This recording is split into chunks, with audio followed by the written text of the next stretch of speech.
Proverbs chapter 6. My son, if thou be surety for thy neighbor, and hast stricken hands with a stranger, thou art snared with the words of thy mouth, thou art even taken with the words of thine own mouth. Do this now, my son, and deliver thyself, seeing thou art come into the hand of thy neighbor. Go and humble thyself, and solicit thy friends. Give no sleep to thine eyes, nor slumber to thine eyelids. Deliver thyself as a doe from the hand of the hunter, and as a bird from the hand of the fowler. Go to the pismire, O sluggard, behold her ways, and be wise.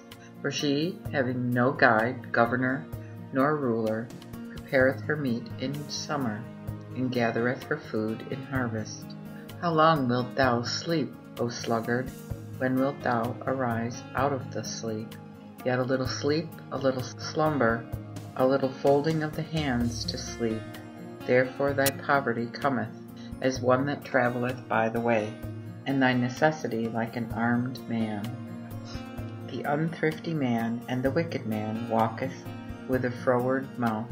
He maketh a sign with his eyes, he signifieth with his feet, he instructeth with his fingers.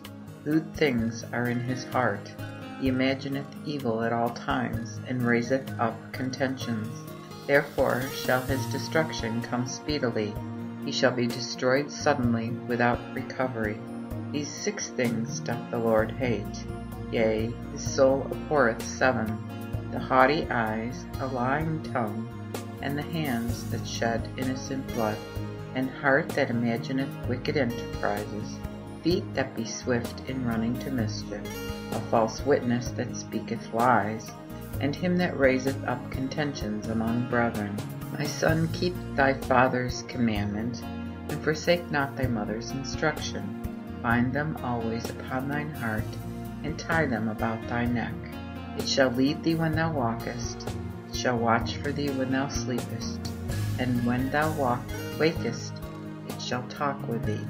For the commandment is a lantern, and instruction a light, and corrections for instructions are the way of life. To keep thee from the wicked woman, and from the flattery of the tongue of a strange woman. Desire not her beauty in thine heart, neither let her take thee with her eyelids. For because of the whorish woman a man is brought to a morsel of bread, and a woman will hunt for the precious life of a man. Can a man take fire in his bosom, and his clothes not be burnt? Or can a man go upon coals, and his feet not be burnt? So he that goeth into his neighbor's wife shall not be innocent, whosoever toucheth her. Men do not despise a thief when he stealeth to satisfy his soul, because he is hungry. But if he be found, he shall restore 7-fold, or he shall give all the substance of his house. But he that committeth adultery with a woman, he is destitute of understanding. He that doeth it destroyeth his own soul. He shall find a wound and dishonor, and his reproach shall never be put away. For jealousy is the rage of a man, therefore he will not spare in the day of vengeance. He cannot bear the sight of any ransom, neither will he consent, though thou augment the gifts. Proverbs chapter 7. My son, keep my words, and hide my commandments with thee.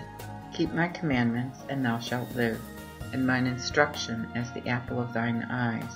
Bind them upon thy fingers, and write them upon the table of thine heart.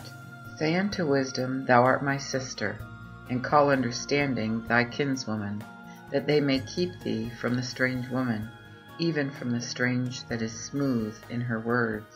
As I was in the window of mine house, I looked through my window, and I saw among the fools, and considered among the children, a young man destitute of understanding, who passed through the street by her corner, and went toward her house, in the twilight of the evening, when the night began to be black and dark. And behold, there met him a woman with an harlot's behavior, and subtle in heart. She is babbling and loud, whose feet cannot abide in her house. Now she is without, now in the streets, and lieth in wait at every corner. So she caught him and kissed him, and with an impudent face said unto him, I have peace offerings. This day have I paid my vows. Therefore came I forth to meet thee, that I might seek thy face, and I have found thee. I have decked my bed with ornaments, carpets, and laces of Egypt. I have perfumed my bed with myrrh, aloes, and cinnamon. Come, let us take our fill of love until the morning. Let us take our pleasure in dalliance. For mine husband is not at home. He is gone a journey far off. He hath taken with him a bag of silver, and will come home at the day appointed.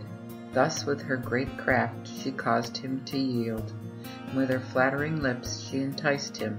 And he followed her straightway, as an ox that goeth to the slaughter, and as a fool to the stocks for correction, till a dart strike through his liver, as a bird hasteth to the snare, not knowing that he is in danger.